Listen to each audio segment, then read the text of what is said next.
Shalom. Thanks for joining me. Starting the book of Deuteronomy. This is chapter 1. In Hebrew, it's the name Devarim. D-V-A-R-I-M, Devarim. And it comes from the very first line in Hebrew where it says, these are the words that Moshe spoke to all of Israel. These are the words, and that is what Devarim means, the words.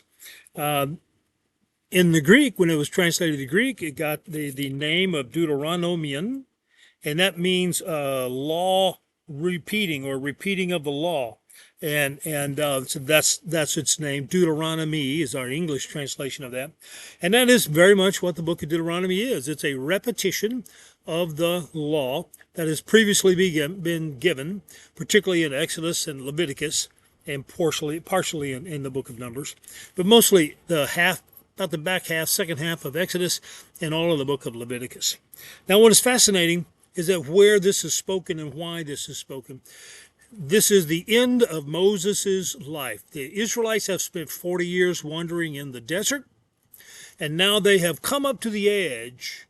They are on the eastern shore next to the Jordan River in the plains of Moab, M-O-A-B, Moab, and they have already defeated Moab, by the way, so they have defeated some kings. And now they're getting ready to cross over and conquer the land. So before they do that, Moses is addressing the Israelites for the last time. Because at the end of the book of Deuteronomy, he dies. And Joshua becomes the new leader. At the end of the book of Numbers, the Lord told Moses to lay your hands upon Joshua and commission him. Pass on your leadership to him so that he would now be the new leader, so that the people would not be leaderless. And so here we are at the beginning of Deuteronomy, chapter 1. These are the words Moshe spoke to all Israel on the far side of the Jordan River in the desert in the Arabah, across from Suf, between Paran and Tophel, Levan, Hatzeroth, and Dizahaba.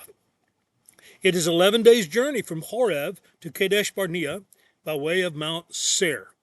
Now, all of these are well-known places, even today, and they are found.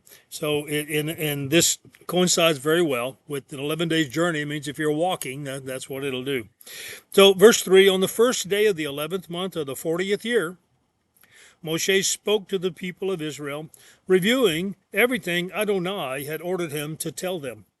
This was after he had defeated Sihon, king of the Amori, who lived in Heshbon, and Og, king of Bashan, who lived in Ashtaroth at Edrei.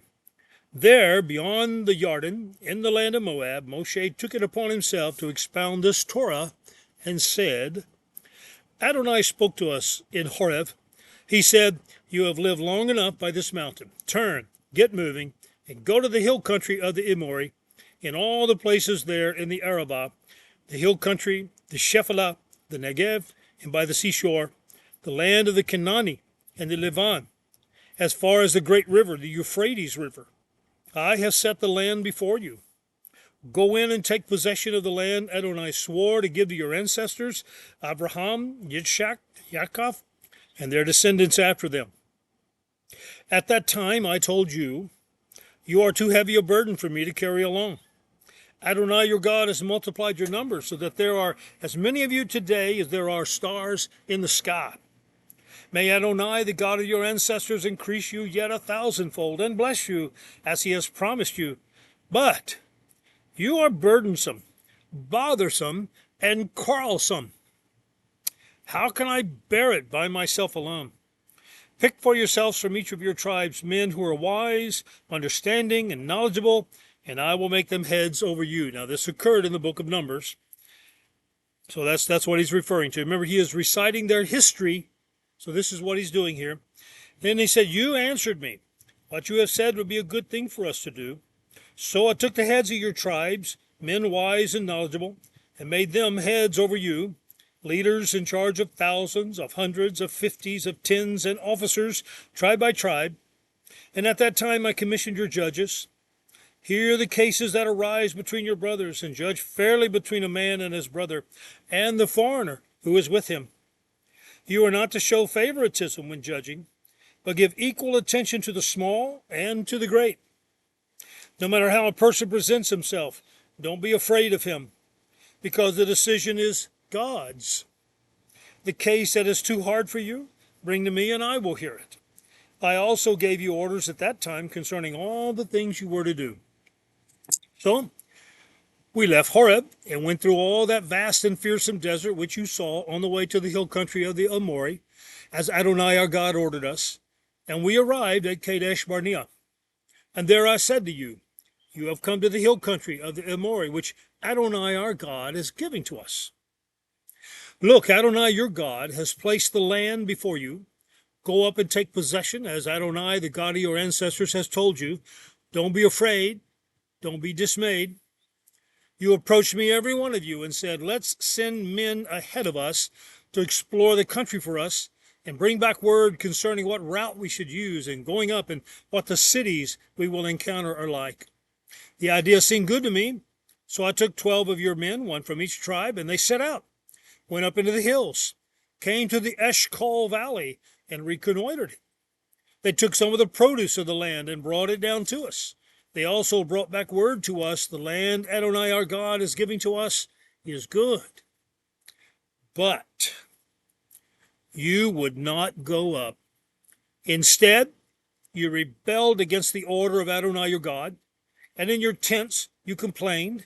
It's because Adonai hated us that he brought us out of the land of Egypt, only to hand us over to the Amori to destroy us. What sort of place is it that we're heading for? Our brothers made our courage fail when they said, the people are bigger and taller than we are. The cities are great and fortified up to the sky.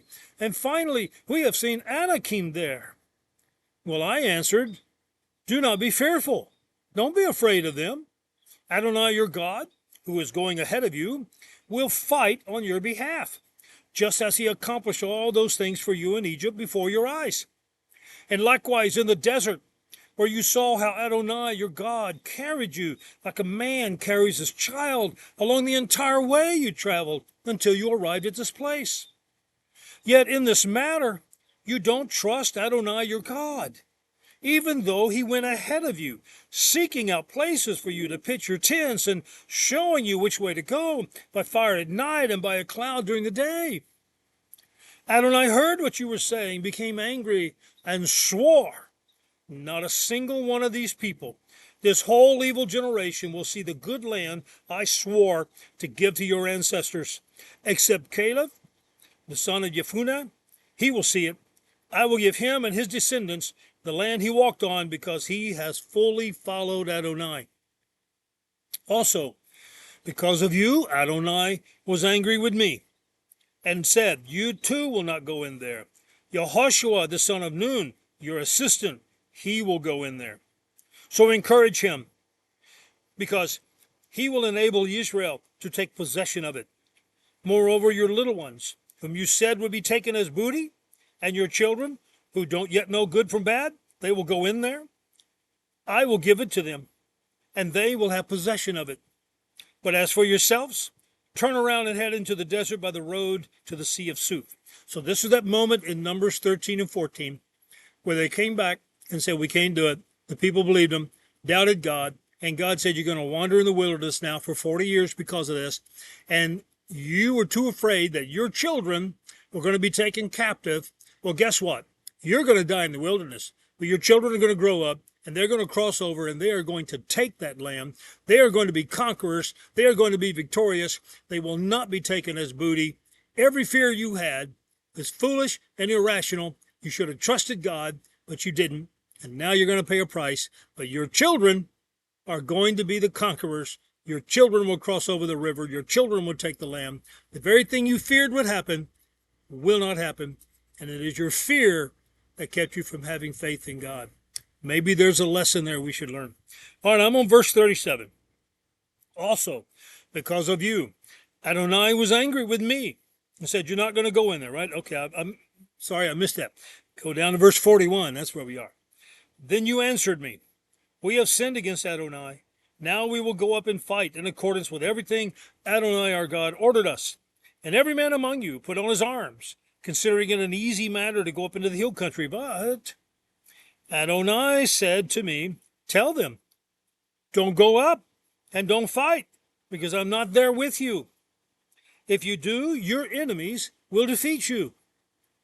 So I told you, but you wouldn't listen.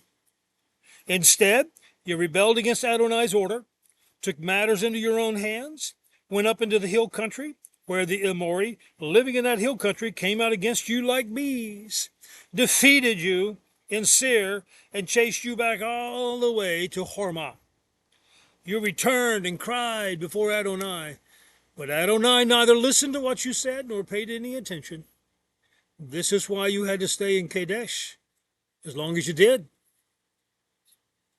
The end of chapter 1. Thanks for joining me.